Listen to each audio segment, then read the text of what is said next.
دیں، پھر میں تیری اتنی حسین بیوی کو اپنی لونڈی بنا لیتا۔ بے شک تو عزت کے لائق ہے مجاعہ، خالد رضی اللہ عنہ نے کہا، میں تیری بیڑیاں اپنے ہاتھوں سے کاٹتا ہوں، پھر میرے ساتھ چلنا اور بتانا کہ مسلمہ کی لاش کون سی ہے۔ مجاعہ بن مرارہ خالد رضی اللہ عنہ کے ساتھ خیمے سے نکلا تو اس کے پاؤں میں بیڑیاں نہیں تھی۔ باہر خالد رضی اللہ عنہ کے دو محافظ کھڑے تھے۔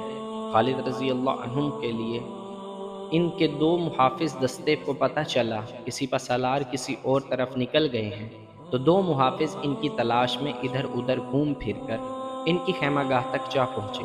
وہ انہیں تنہا نہیں چھوڑ سکتے تھے۔ مجاعہ نے اپنی آنکھوں سے میدان جنگ کی حالت دیکھی۔ اسے اپنے قبیلے کی لاشوں کے سوا کچھ نظر نہیں آتا تھا۔ مجھے یقین نہیں آ رہا، مجاعہ نے کہا، دیکھ کر بھی یقین نہیں آ رہا؟ کیا اتنے تھوڑے مسلمان اتنے بڑے لشکر کو شکست دے سکتے